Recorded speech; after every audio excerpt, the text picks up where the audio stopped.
We're live. Yep, we're live. Hey, it's Chris, Homestead the Hard Way. And today we're going to do a little garden tour and try to answer some questions I got in some emails. There's a big push this year to try to grow a little something, so we're going to start up here at the house and we're going to show you our little cut-off barrel planters for about the 10th time. We're going to show you them and talk about them because it's a good way, if you don't have any space, it's a good way to grow something. I'm going to let her turn around and show you everything, and maybe you can hear them. Those are flowers and some aloe vera plants that we repotted. And then I've got some flowers that never die. That's a pumpkin plant I transplanted today out of the hog pen. That's something I'll tell you. Pumpkins and squash will wilt down like that when you transplant them, especially if they're too big. Now, that's just something I dug up with a shovel in the hog pen. It'll make it or it won't. It's just something kind of to fill up that planter and have some decorative pumpkins for Halloween. Here's some climbing cucumbers. I'm making them climb. Well, they're climbing cucumbers. They're little runners. There's one I forgot to put fertilizer to, apparently. Now, tomatoes. We're going to talk about tomatoes right quick because there's a lot of questions about tomatoes. Where we're at in eastern North Carolina, apparently you can't grow a tomato in the ground. The people growing them commercially are growing them in high tunnels because there's something in the rain, in the soil that's messing them up. So what you do is you cut off a barrel, get a bucket, whatever you want to do, some kind of container, raised bed, whatever. You use new potting soil, and that year you can grow a tomato. All we put to them for fertilizer is 1 teaspoon. Is it a teaspoon or tablespoon? 1 big spoon like you use at the table. An actual kitchen spoon, not a measuring spoon. But 1 spoonful of Epsom salt and 1 spoonful of 10-10-10 fertilizer. And then there's some colored peppers that we didn't want to mix there at the very end. And these are, we'll see. They're the expensive golden bell pepper. Probably paid too much for them, but I wanted to see if they'd grow. This one and this one. And the rest of them are flowers. You sure there ain't no flower? They said they were golden bell peppers, and that's what. That's a flower. This one? Yeah. This is supposed to be a bell pepper, and this one is too. That's a bell pepper plant. I know, but there's supposed to be some kind of special. Okay. Well, you're going to find out. Okay, I may have got screwed on that one, but that's what it's supposed to be. Well, anyway, we're going to go and show you another little project and show you the garden. Okay. Go back on. Mm-hmm. All right. I watch Geeky Gardens. So I really like them. And he bought some corrugated metal raised beds that I thought were the neatest thing I'd ever seen. It's like the old water troughs. They look really good. They work good, especially, you get them, the bottoms rusted out of them. They're just a ring, They're free when you find them. If the people, they plan on making a bed out of them themselves. That apparently is something called decking.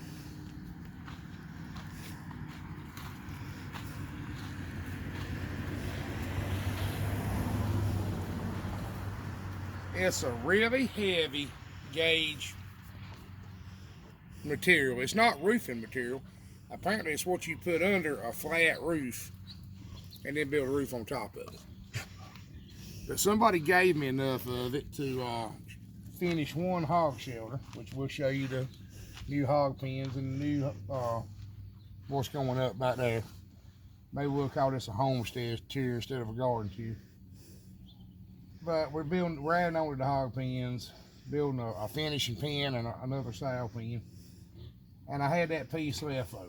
And I wish I had a whole lot of it, because I would love to put a couple of rows of raised beds here to put strawberries in. That's what I want them for, strawberries.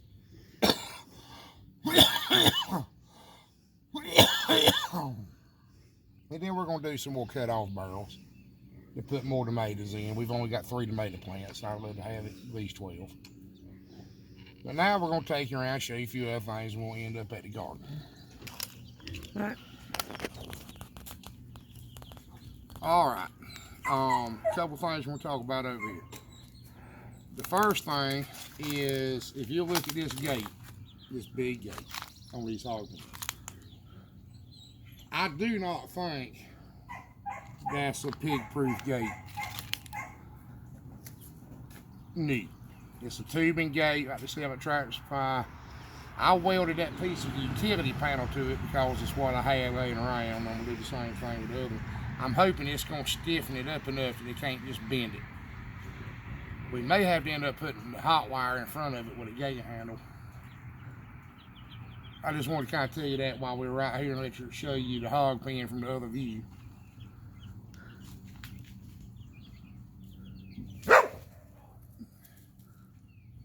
And my theory here is I've built everything. All I've got left to do is pull the hog wire. And we're not quite to the point. We're about 3 weeks away from needing the pens finished. And I figure I can put the wire up in a day with a little help. So I'm letting Mother Nature pack all these posts for me. We didn't use any corner braces. I've got some mobile home anchors I could use to brace stuff out with. But I'm trying to avoid having to use them. And I've discovered that in this sand, this dead sand we've got up here, if you let it rain on them enough, it'll pack them a whole lot better than you can pack them. And maybe, just maybe, they won't lean over. And the other thing, just because I'm proud of this little hen, I want to show you this hen in beauty.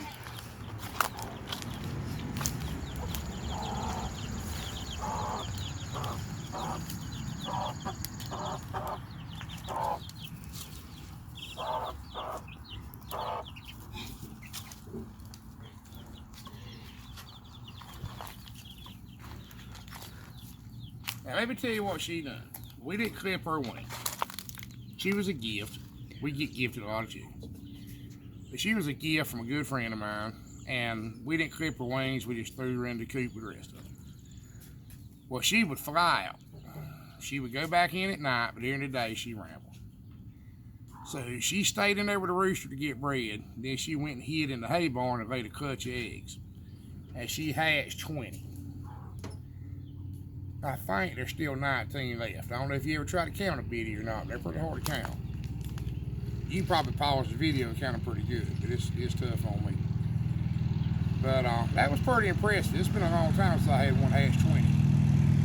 I know she had 20 because we caught them and put them in a box. But I think something happened to one of them. They were slipping out somehow under the door. But I am proud of her. And I thought you might get a kick out of seeing her. She hatched them outside on her own.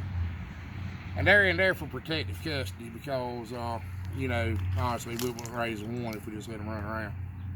So now we're going to go to the big garden, show you what's going on down there. Alright, we're going to do a little rolling tour. I'll let us make CC. There's about 1.5 acres of rye we planted to make hog feed out of.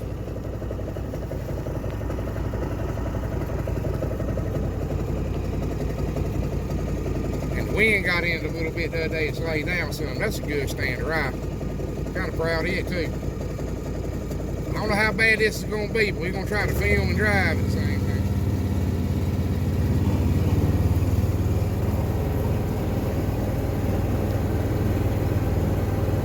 This is new territory. We ain't never tried this before.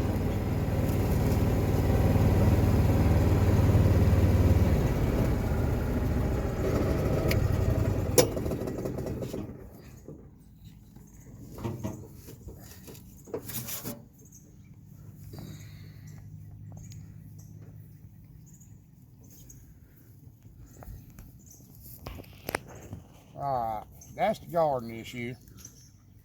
And we're going to try to answer a couple of gardening questions. We'll tell you what we got right quick. This first row is mostly bell pepper. I think there may be some cayennes and a few jalapenos. Second row, squash and zucchini. Next two are okra. The next one is sunflowers and cucumbers. We had kind of a happy accident last year. And we had sunflowers planted beside the cucumbers, and the cucumbers ran up the sunflower stalks, and that worked out really good. So this year I'm going to experiment with planting the sunflowers on the same row with the cucumbers and see if they'll run up them. I don't know if that'll work or not. Just experiment. If it don't work, I think we'll still make cucumbers. Next row is another row of okra, and then we got 3 rows of watermelons, field peas, and field corn. Now, this is new ground. This has been cow pasture for the last 20 years, 30 years. It seems like it has been broken tended before. But there was a lot of stumps out there. A lot of stumps. So, I'm not sure that, I can't remember. I hate to admit it, I just can't remember we tended down here. I thought we tended the whole half of this pasture at one time. But we limed it good. And this is a question we get. Lime. If you've got really heavy land, like this heavy black land, there's a pretty good chance you need lime desperately. And if you'll check with your local extension agent or the soil and water conservation people, they probably do free soil samples. If you'll take the sample, they'll give you a little box, you take the sample, they'll do it for free at certain times of the year. Get you a soil sample done and find out what you need. That'll save you a whole lot of guesswork, and you can apply your lime, fertilizer, whatever at the needed rate, not waste any money guessing. Or not make a crop because you didn't put enough of something. So we limed it good. You know, we use a lot of organic fertilizer. We use a lot of poop. We've talked about that in 10 other videos too. Now, we get a lot of questions about it. Let me see if I can cover this quickly and honestly. Goat, sheep, and rabbit. Any of the little balls, I guess, is the absolute best. Rabbit's probably the best. It's not very hot. It's time release. You don't have to compost it at all. Just put it out there as thick as you want, really. Till it in, dist it in, chop it in, whatever you need to do, and plant. Chicken, especially pure chicken like you're going to get out of your hen houses, is hot. It's really, really hot. Now, even composting it does not make it less hot. And a story my daddy told me when I was a little kid, told me everything I need to know. He was telling me about the beautiful cantaloupes. He had 2 acres of cantaloupes on this old dead sand hill here behind me, which she'll turn around real slow and show you. There's a right good sized chicken hawk sitting back here on this post. Hold on. Let's see if we can find him.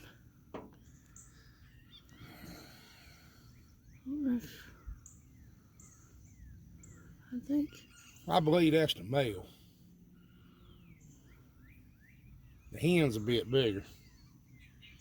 They've got a nest up there at the top of a tall pine tree right over yonder. You look up there, you can't see the nest, but you can see the tree. They got a nest up there. And then we've got some crows got a nest over yonder. And they're in constant conflict. But we got off topic. But my daddy said he had cantaloupes on this hill up here, and he was young and trying to, raise them something to sell, make a little bit of money. And he was gonna make them grow. So he got him a bucket of fertilizer and a bucket of dirt out the chicken house. And put him a big handful of chicken poop on one side, and a big handful of 10 on the other, and pulled it right up to it with the plows, killed every one of them. And that's kind of a normal thing. Chicken litter's dangerous. Be careful with chicken litter. Cow is pretty safe. You'll get a little bit of a weed problem with cow if you don't compost it a little bit, but a really traditional method is using straight cow poop and just tilling it in. I've watched a lot of stuff about how they used to farm in England because, they had small acreage, and I was trying to learn if there was anything the way they used to do things that would help us. And breaking a row open, taking a middle buster and breaking a row open and filling it full of cow poop and filling it back up, so putting the potatoes right into poop is one of the traditional ways of growing potatoes. And with the dairy farms around here, just a manure spreader and spreading cow poop thick, it won't really burn anything up. Cow poop's pretty safe. You may give you a weed problem. Horse and mule manure is going to give you the worst weed problem you've ever had. You're going to have plants you've never even heard tell of. We've done that several times because horse poop's easy to get. I will tell you it's easy to get because any stable will give you all of it you want.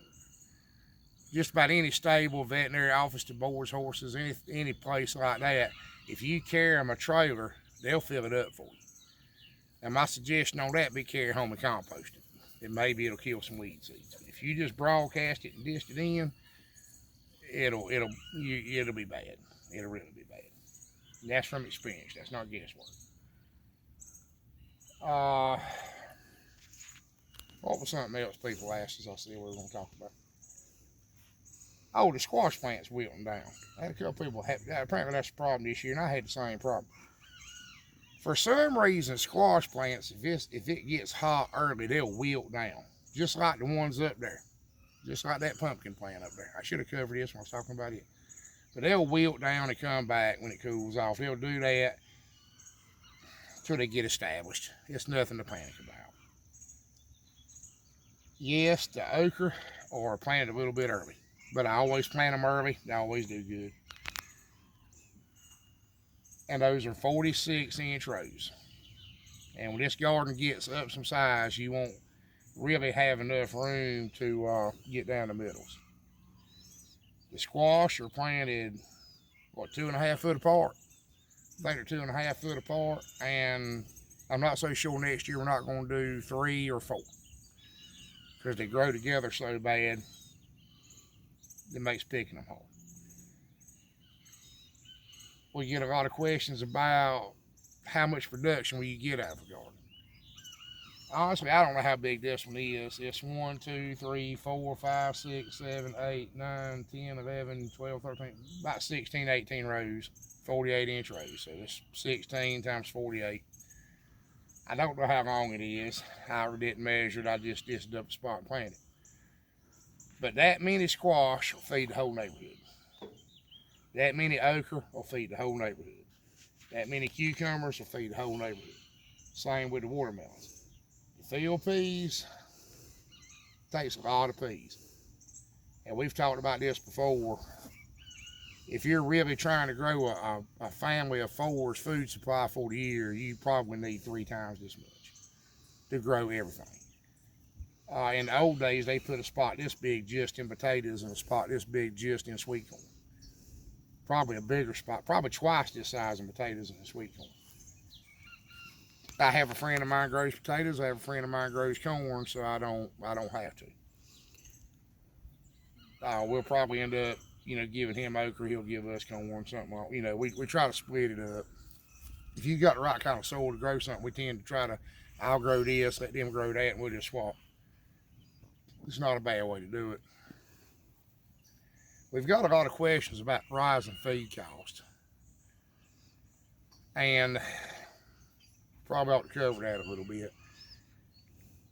There's not much you can do about it except make your own feed. And honestly, the price of grain is just going to keep going up and up and up. It's going to be costly to even make your own feed. You don't save that much anyway. But the price of meat is going up right with the price of grain. So these are just some numbers for an example. These are not actual numbers. Let's say that it takes you $200 to grow a 250-pound pig. Well, the feed's going to cost $400 this year, but the pig is going to double in price too. So you're still getting the same return on your investment, just takes a higher initial investment.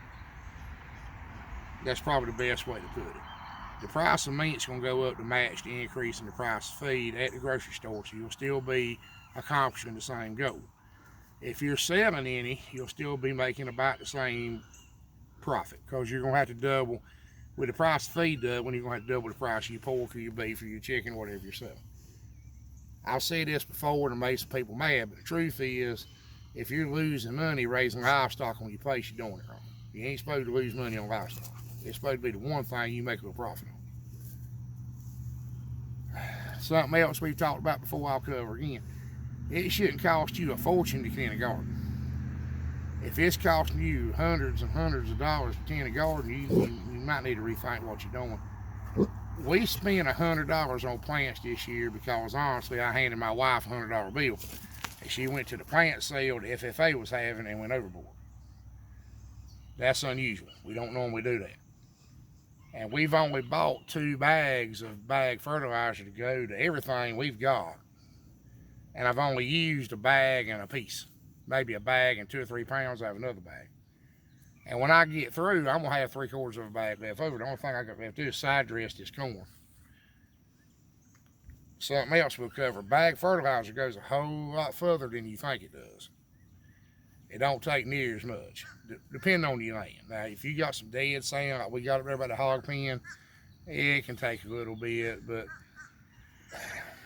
this place here's got less than a 50-pound bag. You can find your plants a whole lot cheaper than the Bonnie plants you get at the hardware store. You're going to have to find a greenhouse somewhere or start your own. Starting your own is the best way to do it. I've had a lot of people ask about saving seeds. As long as you're not planting hybrid varieties, you can save your own seeds.